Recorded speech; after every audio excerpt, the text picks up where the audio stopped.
والصلاة والسلام على رسول الله لا نبي بعده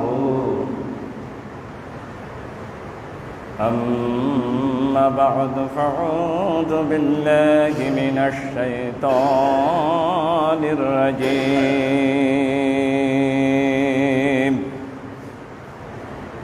بسم الله الرحمن الرحيم يا أيها الذين آمنوا ما لكم إذا قيل لكم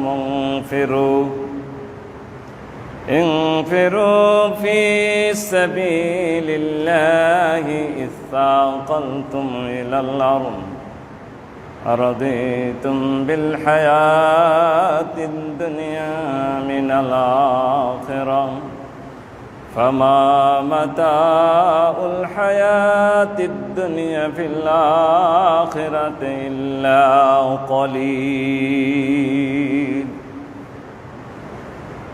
إلا تنفروا يعذبكم عذابا أليما ويستبدل قوما غيركم ولا تضره شيئا والله على كل شيء قدير إلا تنصره فقد نصره الله إذا أخرجه الذين كفروا ثاني اثنين إذ هما في الغار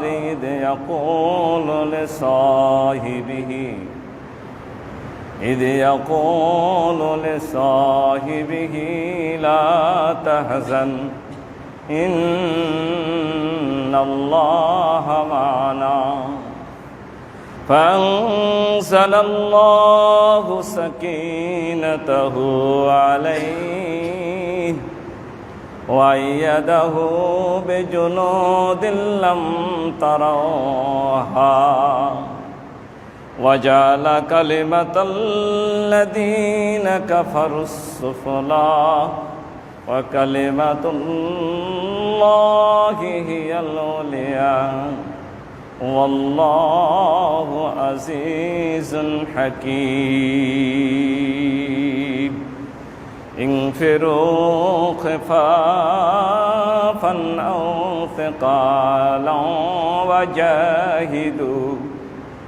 وجاهدوا بأموالكم وأنفسكم في سبيل الله ذلكم خير لكم إن كنتم تعلمون وعن سهل بن سعد الساعدي قال قال رسول الله صلى الله عليه وسلم لو كانت الدنيا تعدل عند الله جناح بعوضة ما سقى كافرا منها شربة ماء رواه الترمذي وقال هذا حديث حسن صحيح أو كما قال عليه الصلاة والسلام الحمد لله সমস্ত প্রশংসা হামদনাথ কোন কীর্তন সেই মহান আল্লাহ তাআলার জন্য যার অনুগ্রহে আমাদের অঞ্চলে এখনো আমাদের প্রয়োজনীয় বৃষ্টিপাত না হলেও তাপদাহ কমে গেছে। তাপ কমে গেছে, যেই তাপে আমাদের রাস্তায় চলাফেরা অসহ্য হয়ে গেছিল, এটা অনেকটাই আল্লাহ তাআলা কমিয়ে দিয়েছেন।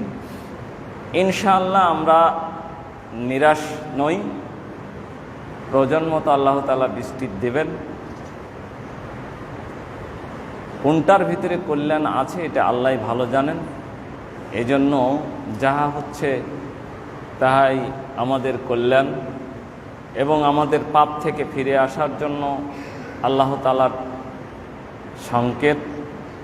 সুতরাং সর্ব অবস্থায় আল্লাহ তাআলার শুকরিয়া এবং কৃতজ্ঞতা জ্ঞাপন করছি। আমরা সকলেই বলি আলহামদুলিল্লাহ। অতঃপর শত সহস্র শান্তির ধারা বর্ষিত হোক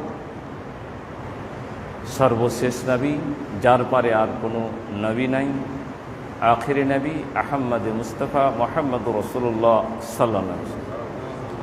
সম্মানিত উপস্থিতি, আমি আপনাদের সামনে সূরাতুত তাওবার 38 নম্বর আয়াত থেকে কয়েকটি আয়াত তেলাওয়াত করেছি। বিশ্বনবী মুহাম্মদুর রাসূলুল্লাহ সাল্লাল্লাহু আলাইহি সাল্লামের অসংখ্য অগণিত হাদিসের মধ্যে থেকে ছোট্ট একটি হাদিস পাঠ করেছি।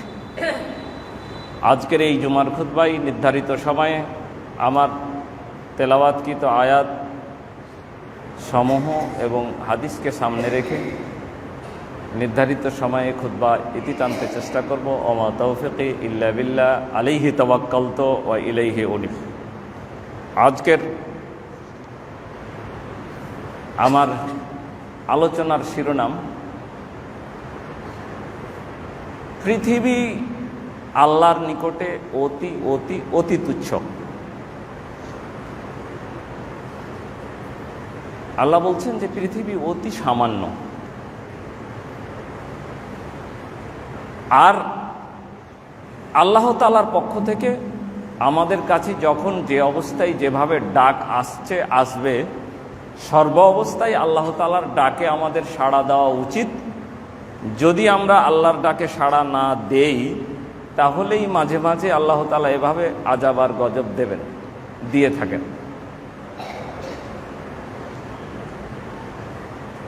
শুধু আযাব আর গজব নয়, আল্লাহ ইচ্ছা করলে আমাদেরকে পৃথিবী থেকে নিশ্চিহ্ন করে দিয়ে আমাদের জায়গায় অন্য কাউকে বসিয়ে দেবেন।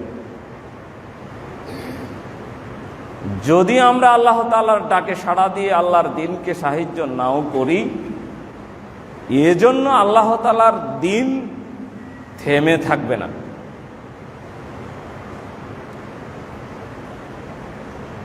আসুন আমরা কোরআন এবং হাদিস থেকে কথাগুলো একটু শোনার চেষ্টা করি। আমি যে আয়াতটা তেলাওয়াত করেছি সূরা তাওবার 38 নম্বর আয়াতে আল্লাহ তাআলা আমাকে আপনাকে, বিশ্বের মুমিনকে, সাধারণ মানুষকে নয়, কাফেরকে নয়, মুশরিককে নয়, ইহুদিকে নয়, খ্রিস্টানকে নয়, বৌদ্ধকে নয়,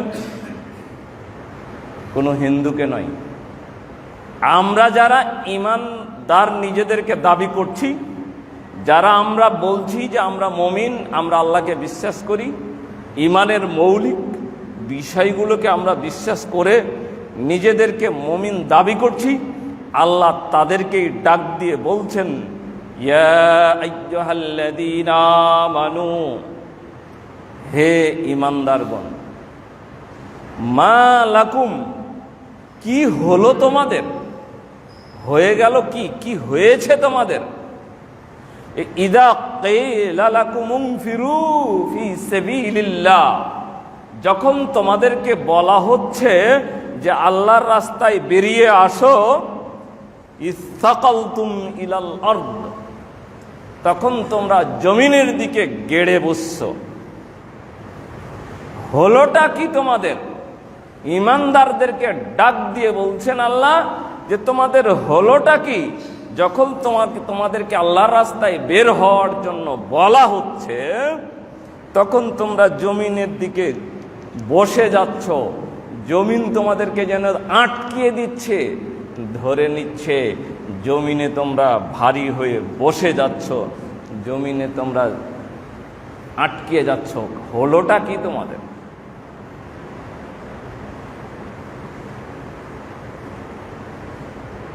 আরাদিতুম বিল হায়াতিদ দুনিয়া মিনাল আখিরাহ, তোমরা কি পরকালের তুলনায়, পরকালের পরিবর্তে দুনিয়ার এই জীবন নিয়েই সন্তুষ্ট?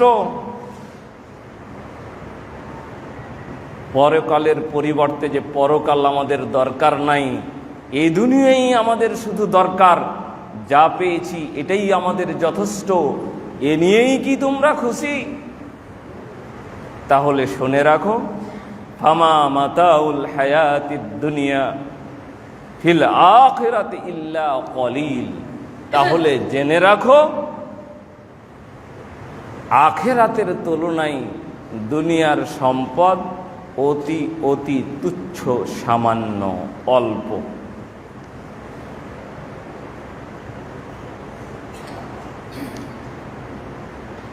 তাহলে এই আয়াত থেকে আল্লাহ তাআলা আমাদেরকে কি বুঝালেন? বুঝালেন যে তোমাদের হলোটা কি, যে ডাক দেওয়া হচ্ছে তখন জমিনে গেড়ে বসছো, দুনিয়ার এই ব্যস্ততায় আরো ব্যস্ততা দেখাচ্ছ। দুনিয়ার সম্পদ নিয়ে কি তোমরা খুশি? পরকালের কি তোমাদের দরকার নাই? কিন্তু পরকালের তুলনায় তো দুনিয়া অতি তুচ্ছ। আল্লাহ পরের আয়াতে আমাদেরকে যেন একটা ধমকি দিচ্ছেন, হুমকি দিচ্ছেন। পরের আয়াতে আল্লাহ বলছেন, ওয়াইল্লা তানফিরু ইউআযিবকুম আযাবান আলীমা। যদি তোমরা আল্লাহর রাস্তায় বের না হও, তাহলে তো তোমাদেরকে যন্ত্রণাদায়ক শাস্তি দিবেন, কঠিন শাস্তি দিবেন। আল্লাহর রাস্তায় যদি বের না হও, তাহলে কঠিন শাস্তি দিবেন। শুধু কঠিন শাস্তি দেবেন তাই নয়, ওয়ায়াস্তাবদিল কওমান গায়রাকুম, তোমাদের স্থলে অন্য জাতিকে বসিয়ে দিয়ে, তোমাদেরকে নিশ্চিহ্ন করে দিয়ে, তোমাদের পরিবর্তে অন্য ব্যক্তিকে এখানে বসিয়ে দেবেন। ওয়ালা তাদুররুহু শাইয়া, সেক্ষেত্রে তোমরা আল্লাহ তাআলার ক্ষতি করতে পারবে না, আল্লাহর এই কাজকে তোমরা আটকাতে পারবে না, বাধাগ্রস্ত করতে পারবে না। আল্লাহ তোমাদেরকে শাস্তি দেবেন, আল্লাহ তোমাদেরকে নিশ্চিহ্ন করে দিয়ে তোমাদের এই জায়গায় আরেকজনকে বসিয়ে দেবেন। এটাতে তোমরা আল্লাহ তাআলার কোনো ক্ষতি করতে পারবে না। ওয়াল্লাহু আলা কুল্লি শাইইন কাদির, আল্লাহ তাআলা সর্ব বিষয়ে ক্ষমতাশীল।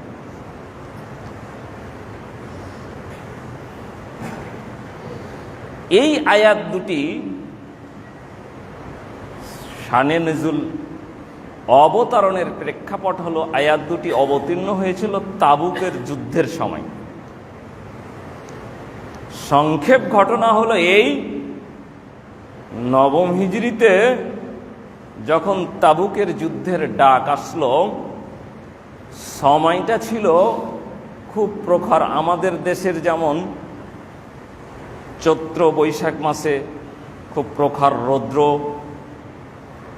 আসে, খালবিল শুকিয়ে গিয়ে রাস্তাঘাটে চলাটা কষ্টকর হয়ে যায়।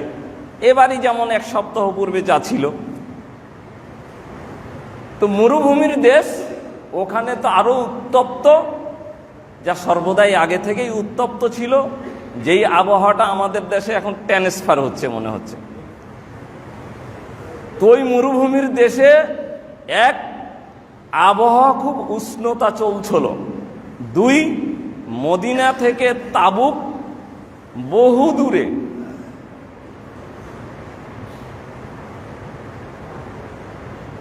তিন, ওই সময় প্রত্যেক বাগানে বাগানে খেজুর পেকে গেছিল, ফল কাটার সময়। তো তাবুক যুদ্ধের ডাক যখন আসলো, বিস্তারিত যুদ্ধের ঘটনা আমি বলতে পারবো না বা সময় নাই। এই তাবুক যুদ্ধে মুসলমানদের সৈন্য সংখ্যা ছিল 30,000, আর কাফিরদের সংখ্যা ছিল 1 লক্ষেরও বেশি। এই 30 লক্ষ সৈন্যের জন্য যখন এই 30 লক্ষ সৈন্যকে যুদ্ধের ময়দানে নিয়ে যাওয়ার জন্য প্রস্তুতি প্রয়োজন ছিল, পরিকল্পনা ছিল দীর্ঘ 1 মাস এই যুদ্ধ পরিচালনা করতে হবে। যেতে আসতে যুদ্ধ সমাপ্ত করতে মোটামুটি 1 মাস লেগে যেতে পারে। এই 1 মাসের খাদ্য সামগ্রী, পাথেয় সামগ্রী সঙ্গে করে নিয়ে যেতে হবে। এজন্য আল্লাহ রাসূল চাঁদা যখন তোলা শুরু করলেন, তো আবু বকর রাদিয়াল্লাহু তাআলা আনহু বাড়িতে যা ছিল, ওই সময় প্রথমে হযরত ওমর নিয়ে আসলেন তো উমর মনে করলেন বাড়িতে যা আছে অর্ধেকটা এবার দান করে দেই, সময়টা কঠিন, আল্লাহ রাসূল বলছেন বেশি বেশি দান করতে। তো বাড়ির অর্ধেক সম্পদ দান করলেন। তুলনামূলকভাবে আবু বকরের চাইতে উমরের সম্পদ একটু বেশি ছিল। কোনোদিন জীবনেও উমর কিন্তু আবু বকরকে কোনো কাজে পিছে ফেলতে পারেনি, সকল কাজে আবু বকর এগিয়ে থাকতো। তো উমর মনে মনে করছিল যে এবার আবু বকরকে পিছে ফেলে দিব, কারণ আমার সম্পদের অর্ধেক দান করেছি, এত সম্পদ আবু বকরের বাড়িতে নাই। এখন আবু বকর বাড়ি থেকে যা ছিল সবগুলো পোটলা করে বেঁধে নিয়ে এসে রাসূলের কাছে দিয়ে দিয়েছে। আল্লাহ রাসূল উমরকে বলছেন যে তুমি কি দান করলে? বলে আমার বাড়ির যা ছিল অর্ধেক দিয়েছি। হযরত আবু বকরকে বলছেন যে আবু বকর তুমি কত দিয়েছো? বলছে আমি দিয়েছি আমার বাড়িতে শুধু আল্লাহকে আর আল্লাহর রাসূলকে রেখে এসেছি, আর বাকি যা ছিল সব দিয়ে দিয়েছি। পরিমাণটা বড় কথা নয়, মনটা কেমন কথা, কথাটা এই উত্তর আর জীবনে পৃথিবীর কেউ আর দিতে পারবে না। আবু বকর যেই উত্তর দিয়েছিল এই উত্তর পৃথিবীর কিয়ামত পর্যন্ত কারো আর সুযোগ নাই। যে আমার বাড়িতে আমি কত টাকা দিয়েছি এটা বড় কথা নয়, আমার বাড়িতে আল্লাহর রাসূলকেই শুধু রেখে এসেছি, সম্পদ বলতে আমি বাড়িতে কিছু রেখে আসি নাই। হযরত উমর এই যুদ্ধে কেউ বলেন অর্ধেক, কেউ বলেন 1/3 সকল সৈন্যের যাবতীয় ব্যয় বহন করেছিলেন। সুবহানাল্লাহ। 15,000 বা 10,000 সৈন্যের 1 মাসের পাথেয়, খাওয়া দাওয়া সবকিছুর ব্যবস্থা হযরত উসমান একাই করেছিলেন। কথাটা এত ছোট নয়। 10,000 সৈন্যকে যদি 1 মাস খাওয়াতে হয়, একজন মানুষের এমনি নাই, উসমান গনি এজন্য বলে না, মদিনার শ্রেষ্ঠ ধনী, তৎকালীন বিশ্ব ধনী বলেন উসমান গনি। আর ধনী থাকলেই তো হবে না, মনটাও থাকতে হবে। তো উনি অর্ধেক সৈন্য গোছে নিয়েছিলেন। যাই হোক, আমি ওইদিকে যাচ্ছি না। যখন ডাক আসলো তো সৈন্যরা এভাবে অনেকেই দান করতে লাগলো। কিছু কিছু যারা মুনাফিক টাইপের লোক, তখন তারা অজুহাত খুঁজতে লাগলো, যাবে না যুদ্ধে, এজন্য আল্লাহ রাসূলের কাছে কিছু অজুহাত পেশ করছে। কেউ এসে বলছে যে অনেক দূরে, এত পথ যাওয়া সম্ভব নয়, হেঁটে হেঁটে যেতে হবে, বাহন নাই পর্যাপ্ত, যাওয়া এত সম্ভব নয়। কেউ বলছে এত গরমে কি যাওয়া যায়, যুদ্ধটা আর একটু আগিয়ে পিছিয়ে করতে হতো, ঠান্ডার সময়ে, এই সিজনে এখন কি আর যাওয়া যাবে, এত গরমে যাওয়া সম্ভব নয়। কেউ এসে বলছে এখন তো বাগানে ফল পাড়তে হবে, এগুলো যদি রেখে চলে যায় নষ্ট হয়ে যাবে, ক্ষেত খামার কেমনে যাব। আসলে যদি প্রকৃতপক্ষে আল্লাহর প্রতি তাওয়াক্কুল থাকতো তাহলে ওইভাবে বেরিয়ে ডাক এসেছে, যেতে হবে, আল্লাহ বলেছেন চলে যেতে হবে যুদ্ধে। কারণ এই সময় যদি যুদ্ধে না যাওয়া যায়, শত্রুপক্ষ শক্তি অর্জন করে মদিনায় আক্রমণ করবে, তাই মদিনায় যেন আক্রমণ করতে না পারে, এজন্য এখনই যুদ্ধে যেতে হবে। আর এখনই যখন ডাক এসেছে, তখন বাড়িতে কি সমস্যা, রাস্তার কি সমস্যা, এগুলো চিন্তা না করে বেরিয়ে যাওয়া দরকার ছিল। কিন্তু মুমিন যারা, তারা তো বেরিয়ে গেল। যারা মুনাফিক তখন অজুহাত খুঁজলো। আল্লাহ তাআলা অজুহাত খুঁজে তখন যার যার বাড়িতে বসে থাকছে, আর ডাক দিচ্ছে, আল্লাহ রাসূল তো আর আসে না, দেখা করে না। আল্লাহ তখন আয়াত নাযিল করে বললেন, হে ঈমানদারগণ, তোমাদের কি হলো যে তোমাদেরকে ডাক দেওয়া হচ্ছে আর সব জমিনে গেলে মনে হচ্ছে বসে গেল, আর উঠতে মন চাই না। হলোটা কি? যদি না যাও কঠিন শাস্তি দেওয়া হবে, তোমাদের স্থান পরিবর্তন করে দেওয়া হবে, স্থানে আর একজনকে বসিয়ে দেওয়া হবে। মনে করছো যে আজকে মুহাম্মদ সাল্লাল্লাহু আলাইহি সাল্লাম আমাদেরকে যুদ্ধের জন্য ডাক দিয়েছে, ওটা মুহাম্মদের ঠেকা, ও যাক, পারলে আল্লাহ ওকে সাহায্য করুক, আমরা আর এখন যেতে পারছি না। আল্লাহ তাআলা তৎকালীন মুমিনদেরকে স্মরণ করিয়ে দিচ্ছেন যে তোমরা যদি না যাও তাও কিন্তু নবীর ঠেকানা, আল্লাহ কিন্তু নবীকে পার করে নেবেন। তো ও নদীতে এবারকারই পার করবেন, নতুন ঘটনা মনে হয়েছে, হবে কি হবে না। তো ঘটনা আগেও আল্লাহ তার নবীকে পার করেছে, তার একটা উদাহরণ তোমরা শুনে নাও, মনে করিয়ে দিই তোমাদেরকে, জানো তো ভুলে গেছো। আল্লাহ মুমিনদেরকে বলছে তোমরা তো জানো কিন্তু ভুলে গেছো, তো আর একটা স্মরণ করিয়ে দিই ঘটনাটা। আল্লাহ তাআলা পরের নম্বর আয়াতে আল্লাহ তাআলা বলছেন, ইল্লা তানসুরুহু ফাকাদ নাসারাহুল্লাহ। তোমরা যদি নবী তো ডাক দিয়েছে সাহায্যের, যে দাও, চাঁদা দাও আর চলো যাই। তো তোমরা যদি এখন নবীকে সাহায্য না করো, ইল্লা তানসুরুহু, যদি নবীকে সাহায্য না করো, ফাকাদ নাসারাহুল্লাহ, আল্লাহ তার নবীকে অতীতেও সাহায্য করেছে, সুতরাং ভবিষ্যতেও করবে। অতীতে কখন করেছিল? আল্লাহ তাআলা বলছেন, ইদ আখারাদাহুল্লাযীনা কাফারু, যখন যেদিন কাফেররা, মক্কার কাফেররা তার বাড়ি থেকে তাকে তাড়িয়ে দিয়েছিল। আপনাদের সামনে বহুবার হিজরতের ঘটনা উল্লেখ করা হয়েছে, শুনেছেন যে যখন শেষ পর্যন্ত মক্কার কাফেররা বিশ্বনবী মুহাম্মদুর রাসূলুল্লাহ সাল্লাল্লাহু আলাইহি সাল্লামকে প্রাণে মেরে ফেলার জন্য অথবা বন্দী করে দেওয়ার জন্য অথবা দেশ থেকে তাড়িয়ে দেওয়ার জন্য যখন সর্বশেষ পরিকল্পনা করে, চূড়ান্ত পরিকল্পনা করে যখন তার গৃহকে ঘিরে ফেলল, আর আল্লাহ তাআলা আগেই তাকে বললেন যে আজকে রাতে তোমাকে চলে যেতে হবে। আল্লাহ রাসূল 3 দিন আগে আবু বকরকে বলে রেখেছিলেন যে অমুক রাতে চলে যেতে হবে। আর ওই রাত্রে যখন আল্লাহ রাসূল বেরিয়ে গেলেন, আল্লাহ রাসূল বেরিয়ে যাওয়ার সময় কাফেরের, আল্লাহ রাসূলের বাড়ি কিন্তু চতুর্দিক থেকে ঘেরাও করা ছিল, কিন্তু ওই কাফেরদের সৈন্যরা সজাগ দৃষ্টিতে সবাই তাকিয়ে আছে, নবী পালিয়ে যায় নাকি কোনো দিক দিয়ে। কিন্তু আল্লাহ তাআলা বললেন যে এক মুষ্টি বালু নিয়ে হু দিয়ে ছিটিয়ে দাও আর সবার কবরে চলে। ওই সময় একটু করে কি জন্য মানে বাতাস একটা আসলো আর চোখে পড়া গেল, এইরকম করে চোখ কসলাইছে, মধ্যখান দিয়ে নবী বাড়িয়ে চলে গেছে, কেউ বুঝতেই পারেনি। ফন্দি কিছুই হবে না। তো আল্লাহ রাসূল চলে গেলেন। চলে যাওয়ার পরে এবার গিয়ে কি করলেন, আবু বকরকে কথা মতো আবু বকর সঙ্গ নিলেন, আর ওখান থেকে গিয়ে রাতের অন্ধকারে গিয়ে গারে সুরের গর্তের ভিতরে ঢুকে গেলেন।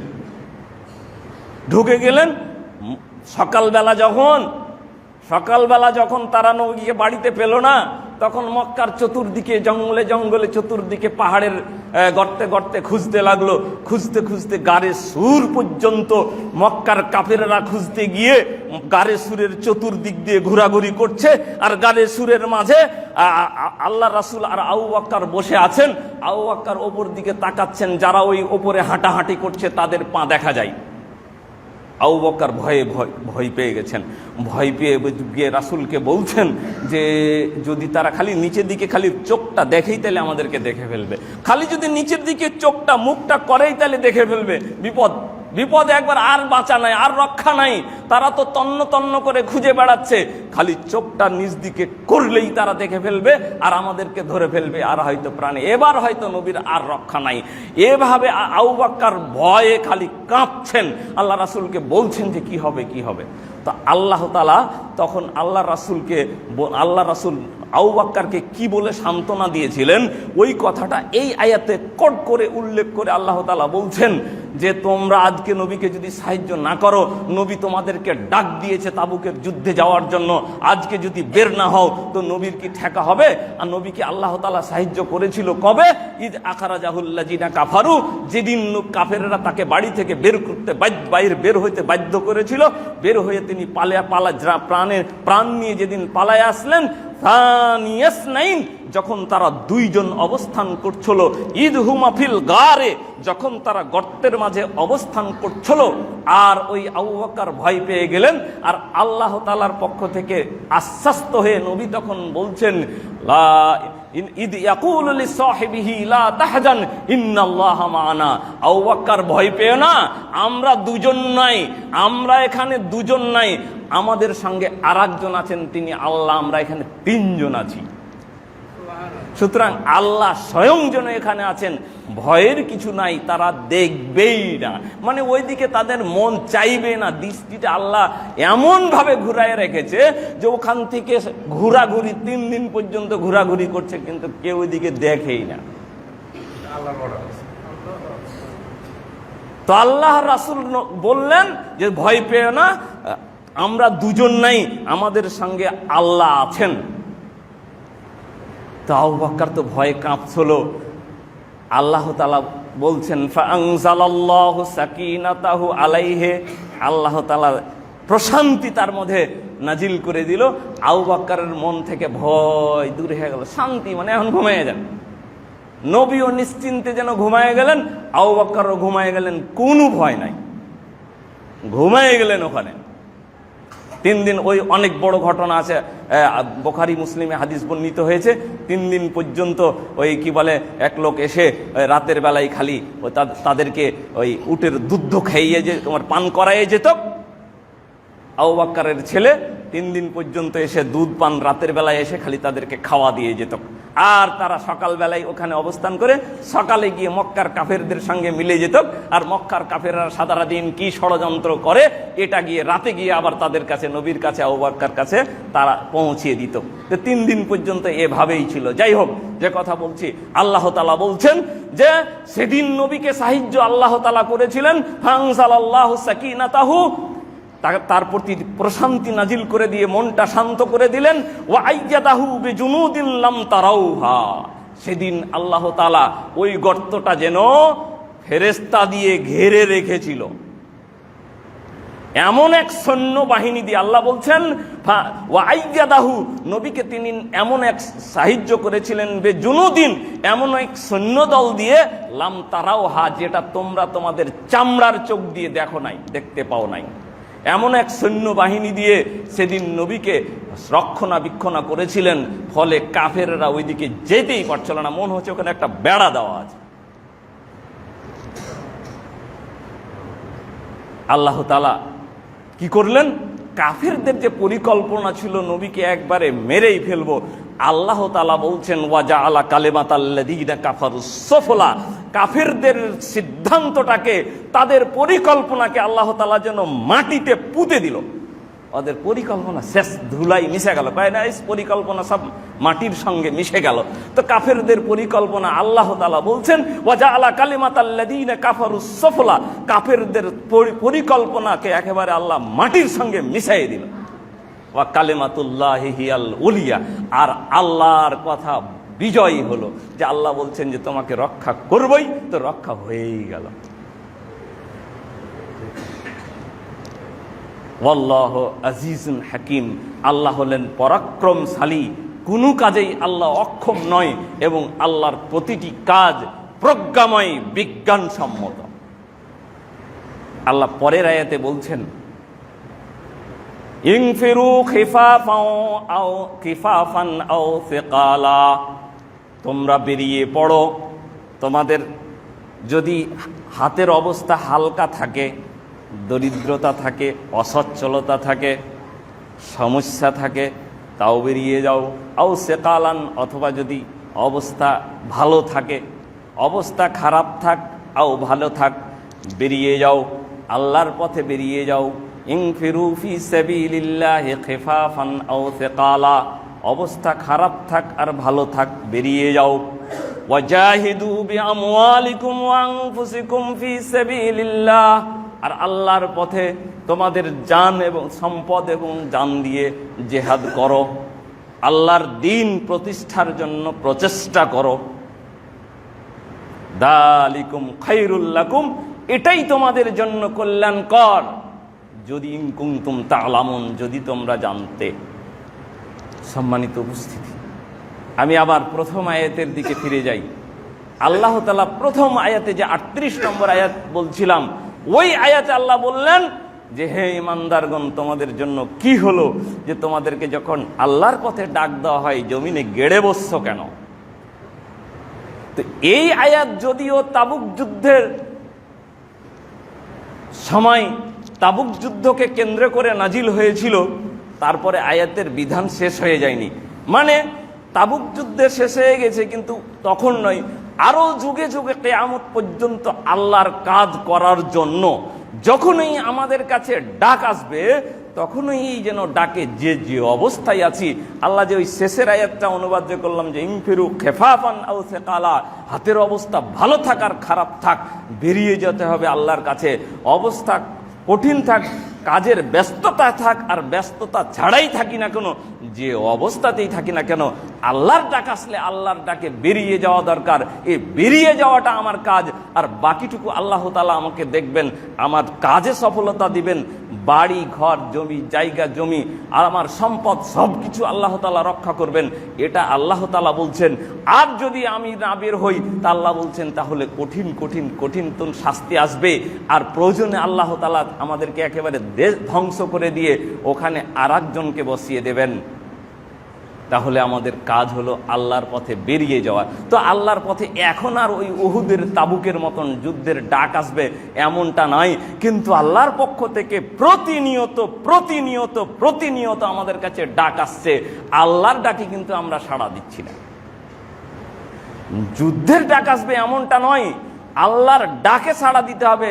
যে আল্লাহর ডাকে যখন সাড়া হচ্ছে তখন আমরা দুনিয়া নিয়ে ব্যস্ত। আমরা মনে করছি এই দুনিয়ায়, আল্লাহ বলছেন দুনিয়ায় নিয়ে কি সন্তুষ্ট? দুনিয়া তো একেবারে তুচ্ছ। কেমন তুচ্ছ? বিশ্বনবী মুহাম্মদ রাসূলুল্লাহ সাল্লাল্লাহু আলাইহি সাল্লামের হাদিস থেকে শুনেন, হাদিস তিরমিজি শরীফের সহিহ হাদিস, সাহাল বিন সাদ রাদিয়াল্লাহু তাআলা আনহু থেকে বর্ণিত। সাহাল বিন সাদ রাদিয়াল্লাহু তাআলা আনহু থেকে বর্ণিত, তিনি বলছেন রাসূল করিম সাল্লাল্লাহু আলাইহি সাল্লাম বলেছেন, লাউ কানাতিদ দুনিয়া তু'দালু ইনদাল্লাহি জানাহা বাউদাতিন জানাহা বাউদাতিন মা সাকা কাফিরান মিনহা শারবাতা মাইন। আল্লাহ রাসূল বলছেন এই দুনিয়ার যদি কোনো মূল্য থাকতো আল্লাহর নিকটে, কতটুকু মূল্য? জানাহা বাউজাতিন, মাছির পাখার সমান। পৃথিবীতে মাছির পাখার কোনো মূল্য আছে? কেউ কিনবে? কারো প্রয়োজন হয়? মাছির পাখার কারো প্রয়োজন আছে? মাছির পাখার পৃথিবীতে কোনো মূল্য আছে? কোনো মূল্য নেই। আল্লাহ রাসূল বলছেন, সহিহ হাদিস, আপনি আমি সন্দেহ করলে হতভাগা। রাসূল বলছেন যদি পৃথিবীর মূল্য আল্লাহর কাছে মাছির পাখার সমান থাকতো, তাহলে আল্লাহ তাআলা মা সাকা কাফেরান, আল্লাহ তাআলা কোনো কাফেরকে পৃথিবী থেকে পান করাইতে দিত না, পান করার সুযোগ দিত না। শারবাতা মাইন, এক ঢোক পানি, এক ঢোক পানি খাওয়ার সুযোগ দিত না কাফেরকে, যদি আল্লাহর কাছে এই পৃথিবীর মূল্য থাকতো। যেহেতু মূল্য নাই, তুই কাফের না মুশরিক, সৃষ্টি তোকে করেছে, তুই খালি খাইয়া যা। আল্লাহ বলছে খাইয়া যা, যেহেতু তো পৃথিবীর কিছু মূল্য আমার কাছে নাই, তো যা পারবি তাই খা। যদি আল্লাহ রাসূল বলছেন মাছির ডানার সমান পাখার সমান মূল্য থাকে, আল্লাহ তাআলা কাফেরকে এক ঢোক পানি খেতে দিত না। বলছে তুই যেহেতু কুফরি করলি, তুই শেষ। তাহলে এই হাদিস থেকে বোঝা গেল পৃথিবীর মূল্য কিছুই আল্লাহ তাআলার কাছে নাই। আর আল্লাহ তাআলা আমাদেরকে বলছেন দুনিয়ায় যারা আমরা উপভোগ করছি সম্পদ, ফামা মাতাউল হায়াতিদ দুনিয়া ইল্লা কলিল, দুনিয়ার সম্পদটা অতি সামান্য, অতি সামান্য। সম্মানিত উপস্থিতি, এবার আপনাদের কাছে আসি যে আমাদের কাছে আল্লাহর ডাক আসছে প্রতিনিয়ত, তা আমরা আল্লাহর ডাকে সাড়া দিচ্ছি না। ডাক বিভিন্ন ধরনের আসছে। প্রথমত আমার কাছে আপনার কাছে প্রতিদিন মুয়াজ্জিন ডাক দিচ্ছে আল্লাহর পক্ষ থেকে। এটা মুয়াজ্জিনের কথা নয়, আল্লাহর কথা রাসূলকে জানালছেন, রাসূল আমাদেরকে জানালছেন। আল্লাহর কথাটা হুবহুব নকল করে মুয়াজ্জিন আপনার কানে পৌঁছে দিচ্ছে। মুয়াজ্জিন প্রতিদিন ন্যূনতম 10 বার বলছে, 10 বার বলছে, 10 বার বলছে, 5 ওয়াক্ত সালাতে 10 বার বলছে হাইয়া আলাস সালাহ, হাইয়া আলাস সালাহ, হাইয়া আলাস সালাহ। তা আল্লাহ ডাকছে আপনাকে, নামাজে আসো, নামাজে আসো, নামাজে আসো। মুয়াজ্জিন আল্লাহর কথা আপনার কাছে পৌঁছে দিয়েছেন। মুয়াজ্জিনের এটা নিজের কথা নয়, আর বাবার কথা নয়, আর দাদার কথা নয়, রাষ্ট্রের কথা নয়, কারো বংশের কথা নয়, এটা আল্লাহর কথা আপনাকে মুয়াজ্জিন শোনাচ্ছেন। আর আমি আপনি শুনে বাড়িতে বসে থাকছি। অবস্থাটা কি হওয়া দরকার? তাপদ্দা আসবে না, আসবে না। কারণ আল্লাহ বলছেন যদি বের না হয় আল্লাহর ডাকে, তাহলে শাস্তি আসবে, কষ্টদায়ক শাস্তি আসবে। 10 বার বলছে হাইয়া আলাস সালাহ, আর 10 বার বলছে হাইয়া আলাল ফালাহ, কল্যাণের দিকে আসো, কল্যাণের দিকে আসো, কল্যাণের দিকে আসো। তাহলে 20টা ডাক কমপক্ষে আসছে প্রতিদিন। আপনার কাছে, আমার কাছে মসজিদ মাদ্রাসার জন্য, অসহায় দরিদ্র এতিম নিঃস্বদের জন্য, সাহায্যের জন্য ডাক আসছে। আমরা আমাদের সম্পদের মোহে পড়ে সেই ডাকের দিকে সাড়া দিচ্ছি না। তাহলে আল্লাহ তাআলা বলছেন যে তোমাদের হয়ে গেল কি, যে তোমরা আল্লাহর ডাকে সাড়া দিচ্ছ না কেন? আর আল্লাহর ডাকে সাড়া না দিলে তোমাদের অবস্থা হবে এই যে তোমাদের প্রতি শাস্তি আসবেই, আসবেই, আসবেই। এখন আল্লাহ আমাদেরকে টিকিয়ে রেখেছেন যে আমাদেরকে ধ্বংস না করে আর একজনকে বসান নাই, এটা এখনো হয় নাই, খালি একটু শাস্তির মাঝেই রেখেছেন। তাই এখনো সম্মানিত উপস্থিতি, সুতরাং আসুই আমাদের যে যে অবস্থায় আছে, শেষের আয়াতটা যে বলছিলাম, আল্লাহ বললেন ইনফিরু খেফাফান আও সাকালান, কাজের ব্যস্ততা থাক আর খালি অবস্থায় থাকি, ফুরসাত অবস্থায় থাকি, কাজ ছাড়া থাকি, সর্ব অবস্থায় আপনাকে আল্লাহর ডাকে সাড়া দিতে হবে। যদি দিতে পারি তাহলে আপনি দুনিয়ার মুখে লাথি মারতে পারলেন, আর যদি দিতে না পারি তাহলে দুনিয়াকে নিয়েই খুশি হলাম। তা আসুন আমরা আল্লাহ তাআলার ডাকে সাড়া দিয়ে আমাদের ইহকালীন জীবনের সফলতা এবং পরকালীন জীবনের মুক্তি এবং সফলতা আনার চেষ্টা করি।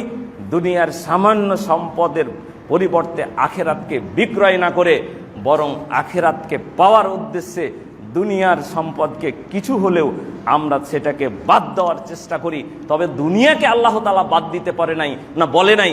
আমি আরেকটা আয়াত শুধু আপনাদেরকে শুনিয়েই, আল্লাহ তাআলা বলছেন অবতাগে ফিমা আতাকাল্লাহুদ দারাল আখিরা, আল্লাহ তোমাকে যা দিয়েছেন, কেউ ধনী কেউ গরিব, যাকে যা দিয়েছেন সবাইকে সমান আল্লাহ দেননি। আল্লাহ বলছেন যাকে যা দিয়েছি ওটা দিয়েই আখেরাত খুঁজো।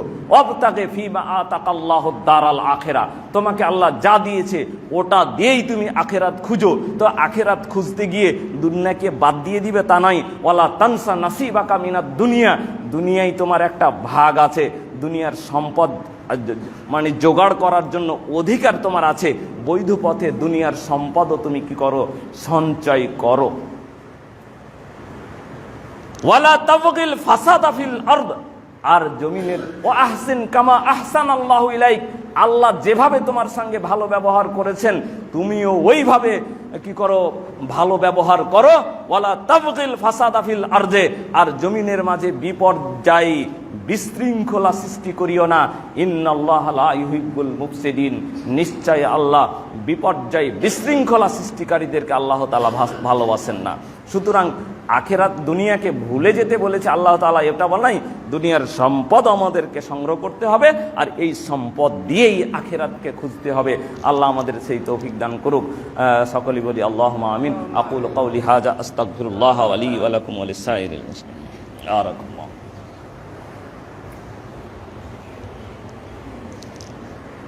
نحمده ونصلي على رسوله الكريم أما بعد فأعوذ بالله من الشيطان الرجيم بسم الله الرحمن الرحيم إن الله ملائكته يصلون على النبي يا أيها الذين آمنوا صلوا عليه وسلموا تسليما اللهم صل على محمد وعلى آل محمد كما صليت على إبراهيم وعلى آل إبراهيم إنك حميد مجيد اللهم بارك على محمد